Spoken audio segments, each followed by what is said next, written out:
ہمارے ساتھ سابق سفارتکار نجم الثاقب صاحب موجود ہیں۔ نجم صاحب بہت شکریہ آپ کے وقت کے لیے۔ آج اس جنگ کا چوتھا روز ہے اور ہم دیکھ رہے ہیں کہ تقریباً 1600 سے زیادہ اموات اب تک رپورٹ ہو چکی ہیں۔ حماس کی جانب سے یہ پیشکش کی جا رہی ہے، جو ترجمان ہے حماس کے وہ یہ کہہ رہے ہیں کہ ہم جنگ بندی کے لیے تیار ہیں، جو ہدف تھے وہ ہم نے حاصل کر لی ہیں۔ کیا سمجھتے ہیں آپ ان کی یہ پیشکش کتنی امپورٹنٹ ہے، اور جو ہدف وہ کہہ رہے ہیں ہم نے حاصل کر لی ہیں، کون سے ایسے اہداف ہیں جو حاصل کیے ہیں انہوں نے؟ دیکھیے اس وقت جو صورتحال ہے اس پہ تو کچھ بھی کہنا یعنی کوئی بھی کچھ کہے اس کو 2-3 دفعہ سوچنا پڑے گا۔ جب حماس کا حملہ ہوا تھا تو کیا اس وقت یہ بات سوچی گئی تھی کہ یہ بات ہاتھ سے نکل جائے گی؟ اب جب کہ پوری کی پوری جنگ شروع ہو گئی ہے اور اسرائیل کے مطابق یہ کہ ایک طویل جنگ ہوگی، میرے خیال میں انٹرنیشنل کمیونٹی پورا دیکھ رہی ہے یہ، اور کوئی نہ کوئی اس کا نتیجہ نکلتا ہوا نظر آئے گا۔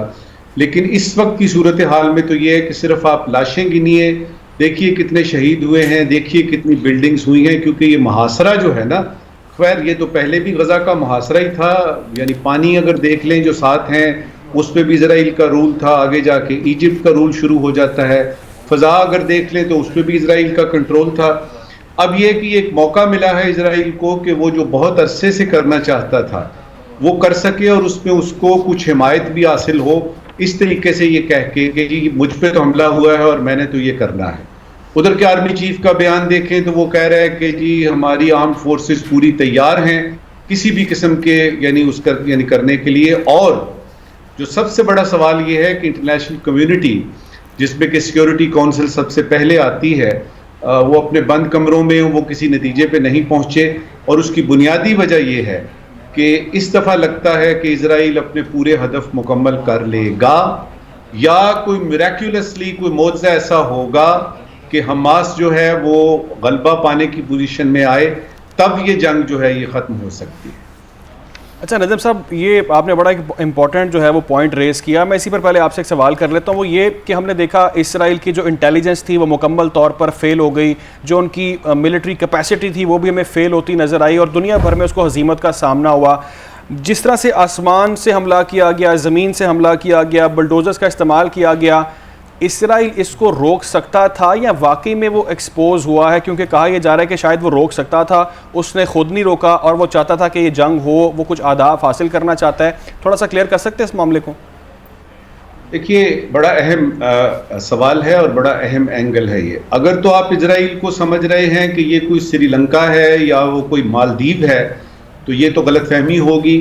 ٹیکنالوجی میں پیگسس سے لے کے اور اس کے جو سارے یعنی اسپائی ویئر دنیا بھر میں گھوم رہے ہیں اور اس کا ابھی تک کوئی علاج نہیں ڈھونڈا گیا۔ پھر ان کی انٹیلیجنس جو ہے وہ پوری دنیا میں موساد کا چرچا ہے یہ، اور پھر اپنے ہمسائے میں اور پھر اپنے اوپر حملہ ہونے کی ان کو پتہ نہیں تھا۔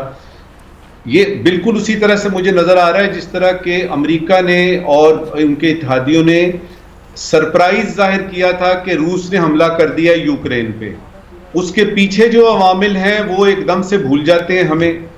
میں نے 1-2 رپورٹیں ایسی بھی پڑھی ہیں جس میں یہ ہے کہ حماس کو مجبور کیا گیا کہ وہ یہ سارا جو ہے وہ یعنی اٹیک کرے، یہ جو 5000 یا 2500 جتنے بھی راکٹ اس نے شروع میں فائر کیے۔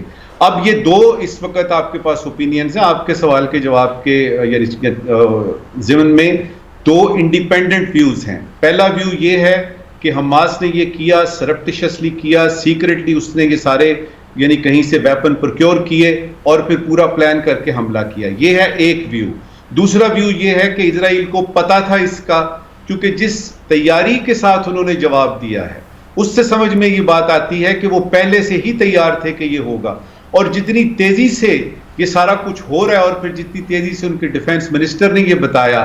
دیکھیے نا، ابھی آپ پہ ایک اٹیک ہوتا ہے اور آپ یہ بیان دیتے ہیں کہ ہماری وار، جس طرح نیتن یاہو صاحب نے کہا کہ وی آر ایٹ وار، ہماری جنگ شروع ہو گئی ہے، ابھی تو ایک حملہ ہوا ہے، تو آپ یہ بھی کہہ سکتے تھے کہ یہ ایک اٹیک ہوا ہے، ہم اس کا اپروپریٹلی پروپورشنیٹلی جواب دیں گے۔ دوسرا، جب وہ ڈیفنس منسٹر صاحب یہ کہتے ہیں تو چیز ذرا تھوڑی سی وضاحت سے سامنے آتی ہے۔ وہ یہ کہتے ہیں کہ یہ جنگ طویل ہوگی۔ اچھا بابا، یہ جنگ کیوں طویل ہوگی؟ آپ پہ حملہ ہوتا ہے، آپ اس کا پرپورشنیٹلی جواب دیتے ہیں اور کوشش کرتے ہیں کہ جنگ نہ ہو۔ تو یہ میں نے آپ کو 2 ویوز بتائے ہیں۔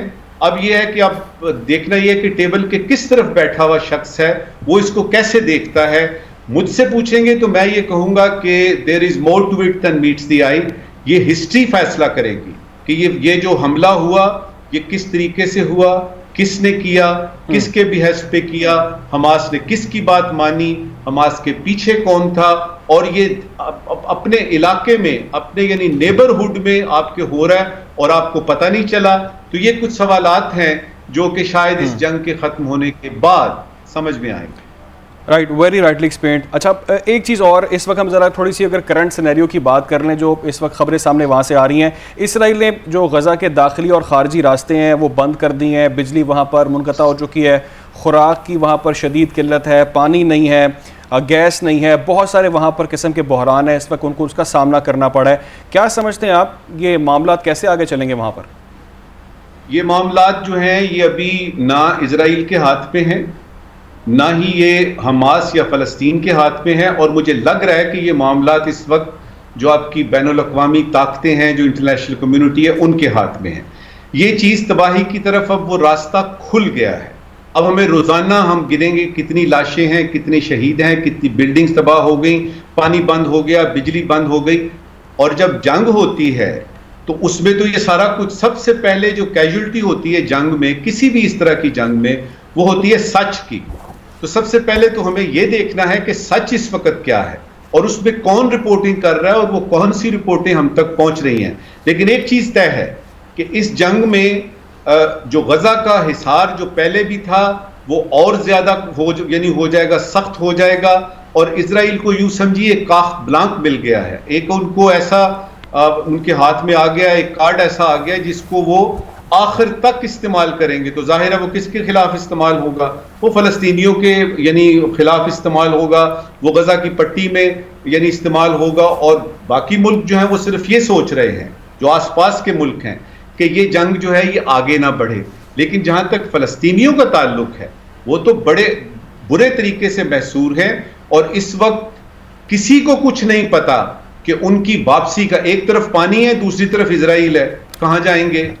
تو اس میں یہ یعنی انٹرنیٹ کی بات کرنا, بجلی پانی کی بات کرنا, اور یہ سارا کچھ جو ہے یہ تو نہ کوئی سکول ہے وہاں پہ, نہ کوئی ہسپتال ہے. اس وقت بہت بہت شکریہ آپ کا. نجم الثاقب صاحب ہمارے ساتھ موجود تھے, سابق سفارتکار ہیں. ڈیفینیٹلی اہم چیزیں انہوں نے ایکسپلین کی ہیں, اور دو طرح کے اینگل انہوں نے سامنے رکھے ہیں. ایک اینگل یہ کہ حماس نے خود پلان کر کے یہ حملہ کیا, لیکن دوسرا پلان ایک اور بھی ہے. خبر سامنے یہ بھی آ رہی ہے کہ شاید اسرائیل چاہتا تھا یہ حملہ ہو اور اس جنگ کو وہ بڑھا کر چلے.